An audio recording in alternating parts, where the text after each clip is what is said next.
네, 오늘 말씀의 제목은 두 가지 눈물입니다. 오늘 우리가 기억해야 할 그 중요한 단어가 눈물인데요. 오늘 본문을 읽어보시면 방금 우리 하은이가 성경 봉독을 참 예쁜 목소리로 했는데, 예, 참 감사하죠. 근데 그 읽은 본문의 내용을 보시면 눈물로 얼룩져 있습니다. 내용이 그렇죠? 예, 오빠를 잃은 마르다, 그 마리아의 눈물이 곳곳에 그 흔적이 있고, 또 친척들과 마을 사람들의 눈물이 흐르고 있습니다. 근데 이런 눈물과는 전혀 차원이 다른 눈물 하나가 또 있습니다. 오늘 본문에 나왔죠. 예수님의 눈물입니다. 예수님이 눈물을 흘린 이유는 사람들, 그 다른 사람들이 눈물을 흘린 이유와는 근본적으로 달라요. 예. 다른 사람들은 슬퍼서 죽음이 슬퍼서 울었지만 예수님은 다른 이유 때문에 우셨습니다. 예수님이 왜 우셨을까요? 사실 성경에 예수님이 우셨다는 얘기는 몇 번 나오지 않아요. 그 중에 오늘 이제 하나이죠. 왜 우셨을까? 예수님의 눈물을 생각하면서 그 이유를 한번 찾는 마음으로 오늘 본문으로 들어가 보겠습니다. 예수님을 보자마자 자 마리아가 그 발 아래 엎드려서 목 놓아 울면서 이게 정말 큰 소리로 펑펑 운 거거든요. 울면서 이렇게 얘기했습니다. 주께서 여기 계셨더라면 내 오라비가 죽지 아니하였겠나이다. 예. 사실 이런 일은 당해본 사람만이 압니다. 가까운 사랑하는 이런 부모님이나 남편이나 아내나 동생이나 오빠가 이렇게 죽었을 때 그 정말 그 아픔을 어떻게 다 설명할 수가 있겠습니까? 큰 고통이죠. 사람들이 다 울기 시작합니다. 마리아가 우니까 사람들이 다 같이 따라 울어요. 이 장면에서 이 저자 요한이 예수님의 감정을 굉장히 자세히 묘사하고 있어요. 요한복음을 보시면 예수님의 감정을 묘사하고 있다는 겁니다. 자, 예수님의 두 가지 감정에 대해서 얘기를 합니다. 우리가 한번 그걸 잘 좀 분석을 해보겠습니다. 첫째는 예수님의 그 분한 마음이 드러나요. 자, 왜 분한 마음인가 갑자기?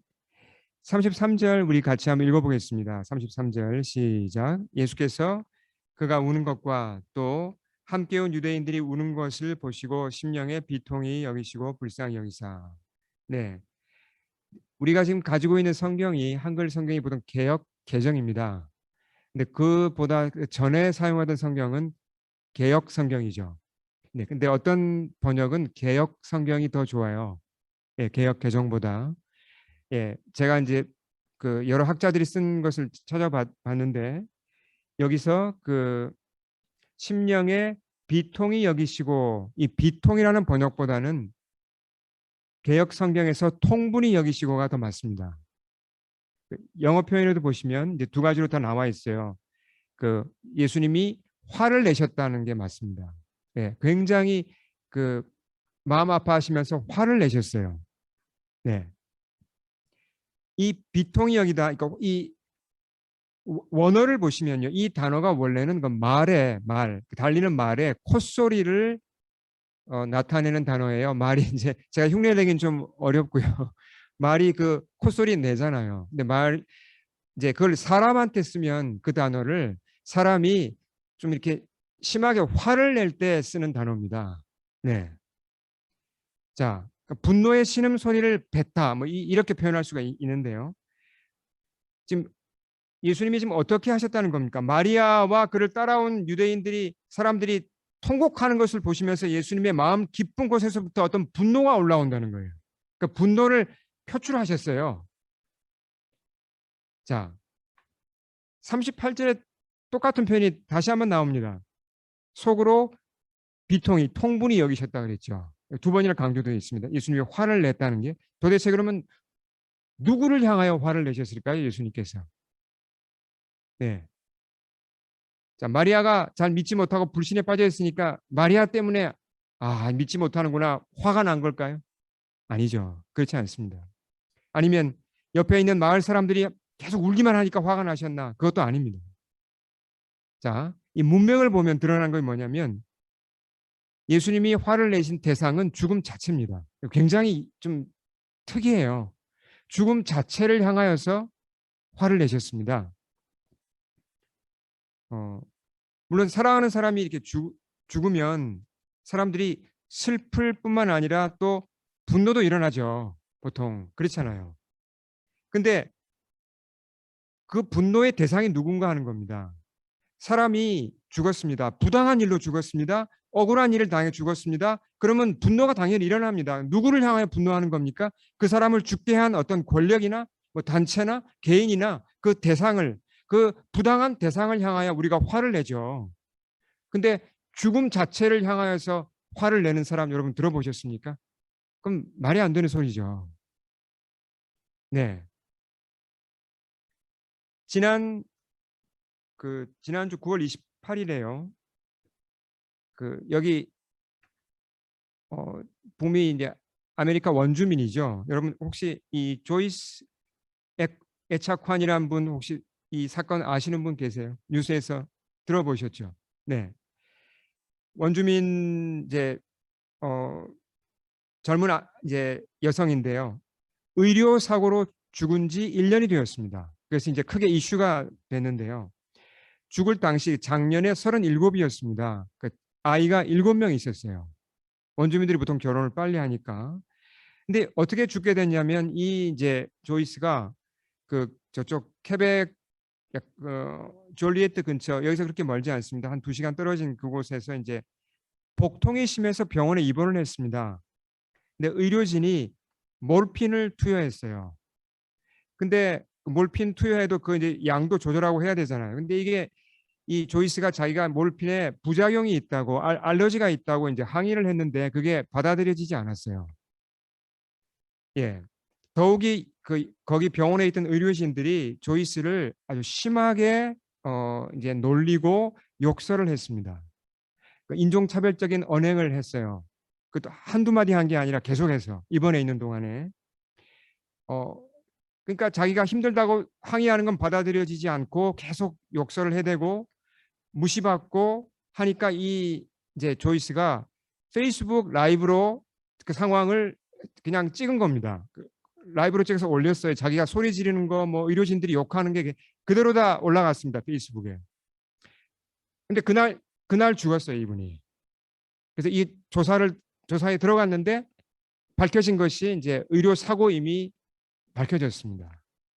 크게 이슈가 됐죠. 그게 또 특히 페이스북 라이브로 다 나갔으니까 예. 사람들이 분노했습니다. 그걸 듣고 아니 어떻게 이럴 수가 있나? 어떻게 이 사람을 이렇게 죽게 할 수가 있나? 조이스의 가족이 분노했고 또 원주민들 같은 지지자들이 분노했고 여러 가지 인권을 생각하는 사람들이 아주 분노했습니다. 그래서 법적으로 막 싸웠죠. 결국은 밝혀냈습니다. 병원이 잘못했다는 것을.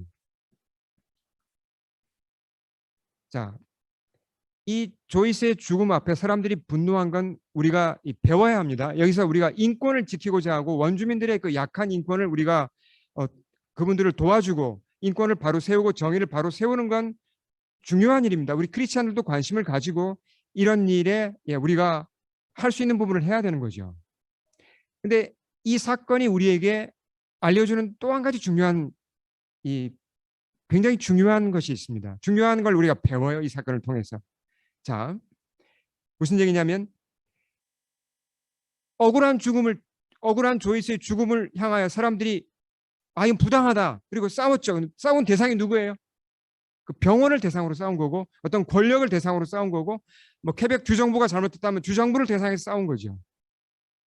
근데 한계가 있다는 겁니다. 어떤 한계가 있죠? 죽은 조이스를 살려낼 수 있나요? 그건 안 되는 거죠. 무슨 얘기냐면 조이스가 억울하게 죽었지만 죽음 자체를 향하여 분노하는 사람은 아무도 없습니다. 그건 사람이 할 수 있는 게 아니에요. 그렇잖아요. 우린 기껏 할 수 있는 게 그 부당하게 조이스를 대우한 그 병원을 향하여서는 분노할 수 있지만 조이스를 데려간 그 죽음 자체에 대해서는 우리는 아무것도 할 수가 없습니다. 자, 근데 예수님을 보시면 뭘 향하여 분노했다 그랬죠? 죽음 자체를 향하여 예수님은 분노하셨습니다. 여기서 예수님이 누구신가가 드러나는 겁니다.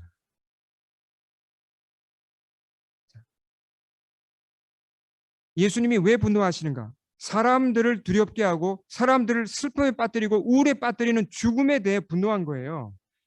또 죽음을 이용해서 사탄이 죽음을 이용합니다. 히브리서에 나와 있죠. 죽음을 이용해서 사람들을 자신의 종으로 삼아 그렇게 마음대로 부리는, 꽉 붙잡고 악하게 붙잡고 있는 그 마귀를 향하여 예수님은 분노하시는 것입니다. 이 사실을 보면 예수님이 어떤 분인지가 드러납니다. 위대한 인간을 넘어선다는 얘기죠. 지금까지 어떤 인간도 죽음 자체를 향하여 분노한 그런 건 아예 개념조차 없었습니다. 근데 예수님은 죽음을 향하여 분노하셨고 또 사탄을 향하여도 분노하셨죠. 그러니까 죽음 문제를 주님께서는 해결하러 오신 거예요, 사실. 우리를 죄에서만 구원하러 오신 게 아니라 죽음이라는 그 문제로부터도 해결하러 오신 거죠. 이게 너무나 큰 이야기이기 때문에 이게 실감이 안 올 수 있습니다. 그게 어떻게 가능할까? 근데 그게 가능하기 때문에 죄에서도 구원받고 죽음에서도 구원받는 게 가능하기 때문에 기독교가 오늘까지 이렇게 사람들을 많은 사람들이 따르고 있고 예수님을 따르고 있다는 거죠. 자, 예수님의 첫째 감정은 분노였습니다. 두 번째 감정은 뭐였냐면 불쌍히 여기는 마음이었어요. 자, 앞서 33절 다시 보시면 자, 비통이 통분히 여기시고 또 뭐라고 그랬죠? 불쌍히 여겼다고 그랬습니다. 여기서 이 불쌍히 여겼다라는 이 표현은요. 마음이 떨렸다는 뜻이에요. 너무 안타깝고 너무 불쌍해서 마음에 떨림이 왔다는 겁니다. 가슴이 떨릴 정도로 아픈 걸 의미합니다. 큰 소리로 우는 마리아를 보면서 예수님의 마음이 그렇게 너무 아파서 떨렸다는 거죠. 조금 전에 예수님께서 뭐라고 선포하셨습니까? 나는 부활이요 생명이니 나를 믿는 자는 죽어도 살겠고, 이 선포를 하셨습니다. 근데 그러면 그 말씀을 믿으면 되지 뭘 이렇게 못 믿어가지고 우느냐, 뭐 이렇게 지금 예수님이 막 가르칠 수도 있잖아요. 그러니까 이 상황을 가만히 보시면요, 분명히 예수님은 나는 부활이요 생명이다, 나를 믿으면 죽어도 산다 가르쳤는데 지금 아직 못 믿고 있잖아요. 그러니까 한편으로는 답답하죠. 아니 왜 못 믿니? 내가 분명히 가르쳤잖아. 나는 부활이요 생명이야. 좀 믿어. 다시 한번 자 복습 이렇게 해가지고 막 가르칠 수가 있잖아요. 근데 가르치기 이전에 예수님이 함께 아파한다는 거예요. 이게 중요합니다. 예, 사람이요 가르칠 때는 그 사람에 대해서 심정이 없이도 가르칠 수는 있습니다. 공감하지 않고도 가르칠 수 있어요. 근데 예수님은 그렇게 하시는 게 아니라 우선 깊이 공감하셔서 함께 아파하십니다. 그리고 나서 그 다음에 가르치신다는 거죠. 자, 공감에 대해서 우리가 한번 생각해 봐야 되는데요. 지난 한 달쯤 됐습니다. 9월 4일에 그 엠버 알러트가 뜬 거 혹시 전화기로 받으신 분 기억나십니까? 예, 뭐 무슨 이제 위급한 일이 있으면 이제 전화기에 뜨죠. 예, 엠버 경보가 뜹니다. 그때 이제 한 케벡주 북부에 있는 그 어떤 그 3살짜리 남자아이가 납치가 됐어요. 예, 그래서 이제 그 경보가 뜬 건데요. 자, 아이가 납치되었다. 우리 교회도 아이들이 있는데 아이가 납치되었다 하면 생각만 해도 끔찍하지 않습니까, 여러분? 그 애가 얼마나 놀랬을까? 그 부모가 얼마나 그 충격을 받았을까? 이건 진짜 사람이 겪을 수 있는 아픔 가운데 뭐 가장 큰 것 중에 하나가 아닐까요? 예. 자, 이런 납치당한 아이의 아픔이나 납치 당한 그 엄마나 아빠의 아픔을 공감하기가 쉬울까요, 이게? 이게 참 쉽지 않습니다. 대부분의 사람들은 그 소식을 들으면요, 안 됐다. 불쌍하다. 빨리 찾아야지. 좀 치근한 마음은 이렇게 들지만 가슴이 떨릴 정도로 아파하고 공감하는 사람은 거의 없죠. 정말 뭐 직계 가족 빼고는 뭐 그렇게 할 사람이 사실 없죠. 예. 특히 우리 사회가 현대 사회가 어떻습니까? 개인주의가 만연해 있습니다. 갈수록 개인주의, 인디비듀얼리즘 이게 너무 심하니까 다른 사람의 아픔에 대해서 이 공감한다는 게 어떻게 보면 거의 이 기능이 꺼져 있는 것 같아요. 너무 공감 기능이 약해져 있습니다, 지금. 근데 우리가 이 험한 세상을 살아가다 보면요, 여러분, 우리가 아픔을 안 당합니까? 아픔 당하죠. 여러분 크리스찬이라고 깊은 우울에 안 빠질 것 같습니까? 믿음이 있으면 우울에 안 빠질 것 같아요? 아닙니다. 믿음이 있으면 절망적인 슬픔에 빠져서 헤어나지 못하고 안 그럴 것 같습니까? 별 차이가 없어요. 사실 크리스찬이라도 우리가 인간이기 때문에 우울해지고요. 슬픔에 빠질 수 있고 두려움에 빠질 수 있고 똑같이 어려움 당합니다.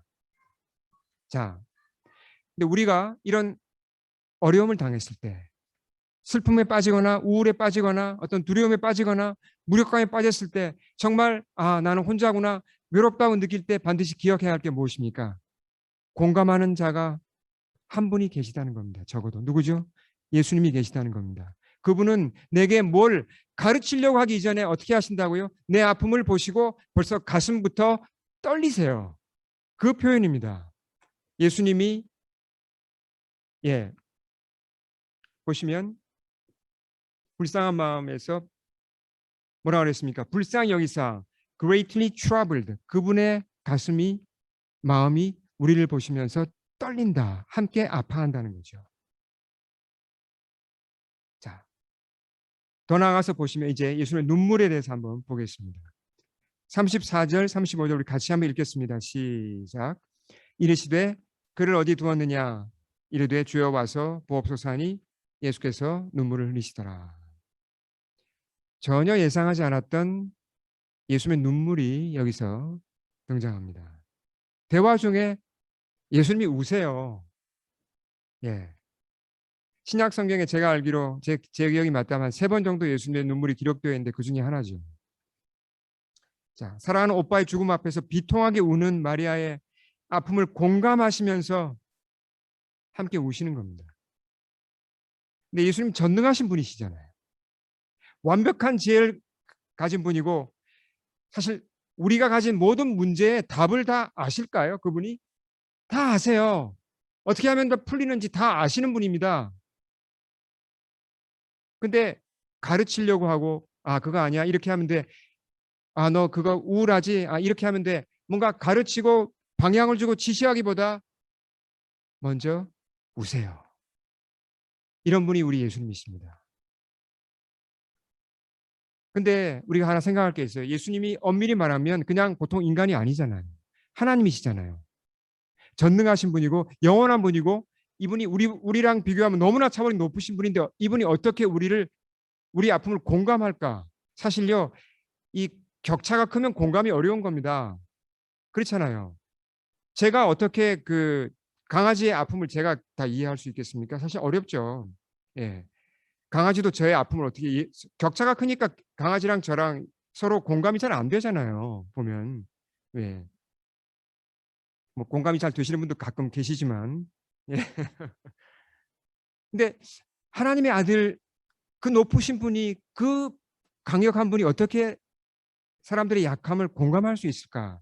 거기에 대한 설명이 히브리서에 나와 있습니다. 우리 같이 현대어 성경으로 한번 읽어보겠습니다. 시작. 우리의 대제사장은 우리가 당하는 이 시련을 몸소 겪으신 분이기 때문에 우리의 연약함을 잘 알고 계십니다. 그러면서도 그분은 단 한 번도 유혹에 빠져 죄를 범하신 일이 없습니다. 네. 자, 그리스도의 사명이 뭐죠? 주된 사명이 뭐죠? 예, 사람들을 죄와 죽음에서 구원하는 거죠. 그게 그분의 주된 사명입니다. 그러니까 십자가에 죽고 부활하시는 것이 그분의 이 사명의 사실은 뭐 핵심이에요. 자, 그러면 주님이 굳이 한 아기로 태어날 필요가 있냐는 거죠. 그 십자가와 부활만 이루시려면 그 사명만 완성하려면 그럴 필요가 뭐가 있습니까? 그냥 성인의 모습으로 이 땅에 올 수도 있었습니다. 성인으로 오셔서 그냥 십자가 지시고 죽고 부활하셔서 사명 완수하시면 되는 겁니다. 근데 굳이 한 아기로 태어나는 것을 택하셨어요. 약 33년을 사람으로 사는 것을 그 길을 택하셨단 말이에요. 예. 사람으로 살아간다는 게요. 기쁘고 즐거울 때도 있지만 여러분 구질구질할 때 없습니까? 살아간다는 게 이게 참 슬프고 아플 때 없습니까? 사실은 기쁘고 신날 때보다 뭔가 좀 구질구질하고 뭔가 이렇게 좀 고통스럽고 참기 힘들고 이게 더 많지 않습니까? 인생이라는 것이. 그렇잖아요. 근데 그 33년을 그렇게 사셨단 말이에요. 예수님께서. 그걸 택하셨다는 거죠. 그래서 결국 보면 예수님이 33년 동안 어떤 일을 하셨습니까? 태어날 때부터 말 구유에 태어났죠. 가난을 몸소 겪으셨습니다. 이제 성인이 되어서는 어떻습니까? 뭐 배고픔과 더위와 추위와 또 더 나아가서 이제 예수님 머리 둘 것 없이 사시고 배신당하시고 채찍에 몽둥이로 맞고 채찍으로 맞고 결국은 사형수로 누명을 쓰고 죽으셨잖아요. 그 모든 그 어려움을 고난을 아픔을 다 당하셨습니다. 몸소 겪었기 때문에 그분이 몸소 겪었기 때문에 우리 아픔을 이해한다는 겁니다. 이게 핵심이에요. 예, 이게 머리로 하는 거하고 겪어서 하는 게 다르잖아요, 여러분. 주님이 다 겪으셔서 우리 아픔을 세세하게 안다는 겁니다. 그래서 우리가 예수님께 가면 위로가 돼요. 주님이 나랑 비슷한 걸 다 겪으셔서 아시기 때문에 우리가 위로가 된다는 거죠. 제가 캐나다에 처음 올 때 벌써 이제 거의 20년이 다 되어 가는데 목회자가 아니었습니다. 전 그때 이제 그냥 평신도였고 이제 그 전에 이제 선교 사역을 한 적이 있지만 그냥 평신도로서 제가 케벡 대학 연구소에서 일을 하게 되어서 워크 퍼밋을 가지고 왔습니다. 근데 제가 몇 번 말씀드렸는데요. 오늘 잠깐 그 얘기를 다시 나누겠습니다. 그 당시 케벡 대학 연구소의 제 보스가 이제 모로코 출신 이분도 이민자였습니다. 근데 열심히 열심히 일해서 성공해서 교수가 된 사람이었어요. 한 그 이제 실험실의 디렉터였는데 이 사람이 좀 성격 지금 생각해 보면 성격 장애가 있었어요. 그러니까 자기 아래 부하들과 부하 직원들과 아래 그 학생들 석사 박사 학생들을 좀 이렇게 학대하는 그런 이 좀 심하게 학대하는 그런 사람이었습니다.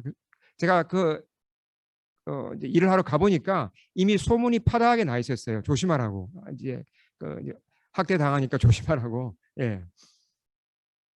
근데 뭐 설마 했죠 저도. 제가 뭐 잘 겪어보지 않았으니까. 근데 2년 동안 이제 그 사람 밑에 제가 일을 했는데 그때 제 나이가 38이었거든요. 일을 시작할 때. 근데 38년 동안 제가 들었던 모든 욕설을 다 합쳐도 그 2년 동안 그 사람한테 들은 것보다 적어요. 예. 만날 때마다 뭐 정말 희한한 욕을 이렇게 만들어 가지고 저를 이렇게 모욕을 주고 뭐 별말을 다 해요. 뭐 너를 고용할 바에야 뭐 그냥 무학인 사람을 한 3명 쓰면 딱 맞겠다. 뭐 이런 얘기를 이렇게 뭐 하지 않나 뭐 이제 뭐 정말 그 고도의 기술로 저를 이렇게 정신적으로 학대를 했습니다. 저로부터 가능한 한 많은 그 이제 결과를 뽑아내기 위해서 그렇게 이제 학대를 한 거죠. 제가 머리로는 다 알았습니다. 아, 이거 기도하면 된다. 믿음으로 이길 수 있다. 머리는 다 알죠. 제가 그래도 선교사로 제가 한 7, 8년을 헌신했었고 그때만 해도 머리는 다 알았습니다. 뭐 기도했죠. 근데 이게 안 되더라고요, 이게. 심하게 학대하는 사람 밑에 이렇게 제가 매일 그 사람 봐야 되잖아요. 출근할 때부터 이게 떨리는 겁니다, 이게.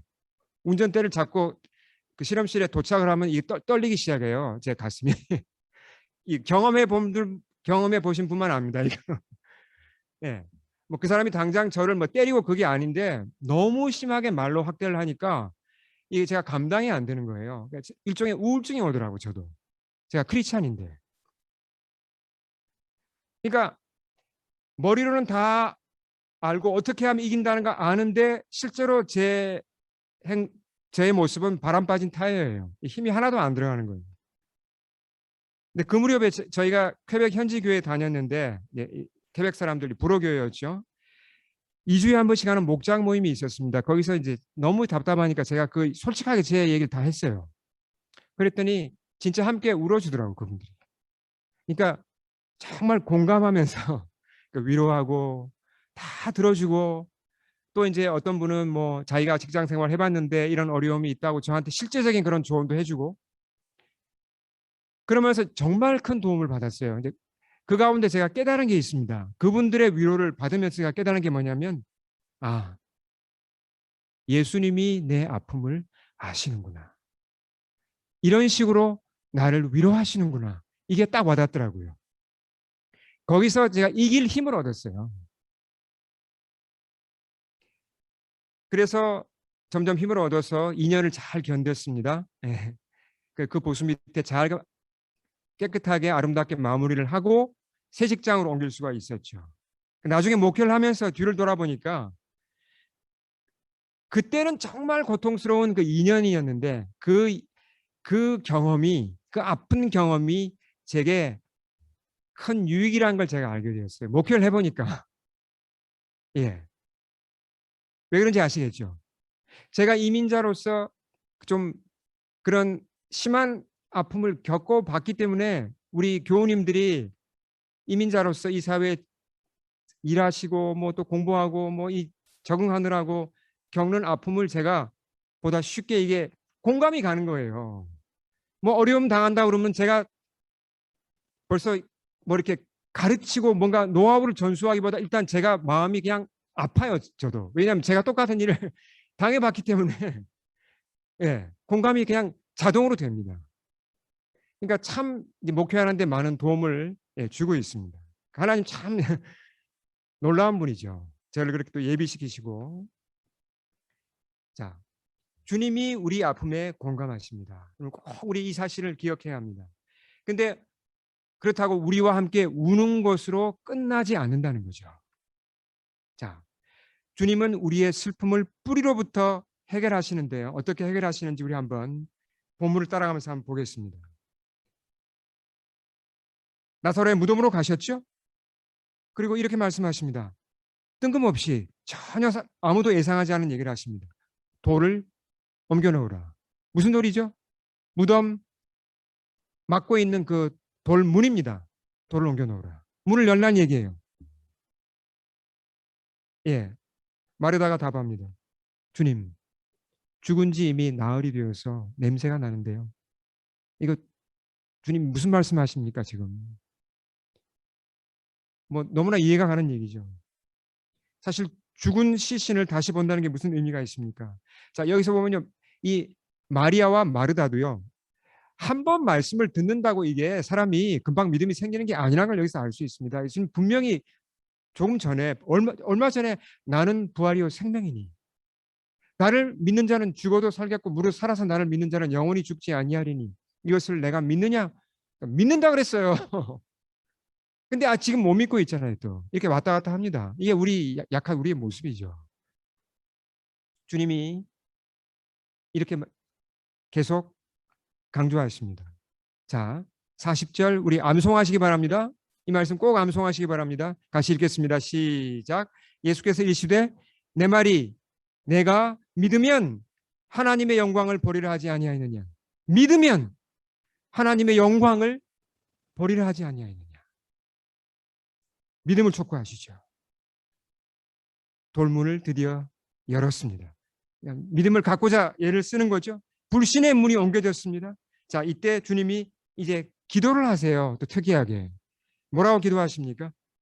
자, 예수께서 눈을 들어 하늘을 이제 우러러 보십니다. 하나님 아버지께 기도합니다. 아버지여, 내 말을 들으신 것을 감사하나이다.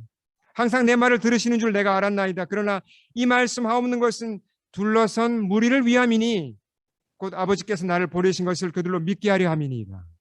뭘 믿게 하려고요?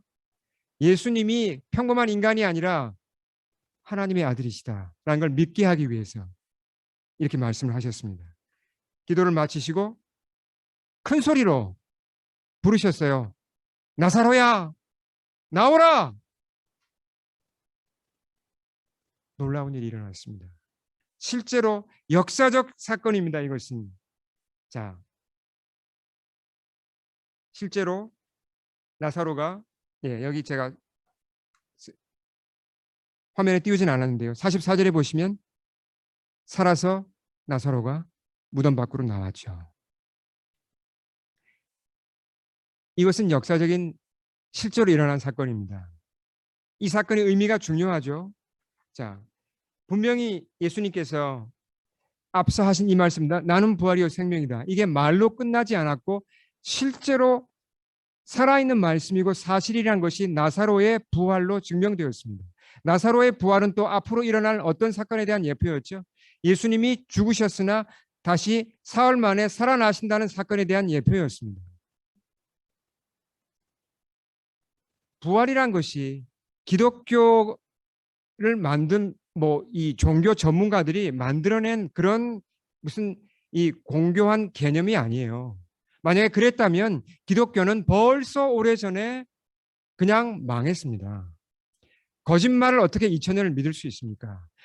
예수 그리스도께서 부활하셨고 그리고 나사로도 그가 살리셨기 때문에 부활이 사실이기 때문에 오늘 우리가 이렇게 모여 있는 것이고 수많은 사람들이 2000년 동안 그분을 그리스도 예수님을 믿고 그분께 인생을 바치며 그분을 위해 목숨도 내어놓는 것입니다. 자, 결론입니다. 세상에는 위대한 철학자들과 많은 사상가들이 있습니다. 그분들이 우리 인생에 여러 좋은 훌륭한 정보를 주고 조언을 줄 수 있습니다. 그러나 그 훌륭한 사람들이 우리를 공감해 주지 못해요. 우리가 아픔을 당할 때 우리와 함께 울지는 못합니다. 그렇잖아요. 우리가 아픔을 당하고 어려움을 당할 때 아주 가까운 사람들만 공감하고 우리와 함께 울 수 있습니다. 그렇지만 그 사람들이 할 수 없는 게 뭐죠? 그 사람들은 우리를 그 슬픔에서 구원하지 못합니다. 오직 한 분만 둘 다 할 수 있습니다. 뭘 할 수 있죠? 예수님은 둘 다 할 수 있습니다. 둘 다 하십니다. 뭘 하십니까? 공감하십니다. 우리 아픔에 공감하시고 우리를 근본적으로 그 슬픔에서 건져내십니다. 아멘. 우리 함께 기도하겠습니다. 주께 머리 숙입니다. 선포된 말씀 앞에 우리 응답하겠습니다. 자,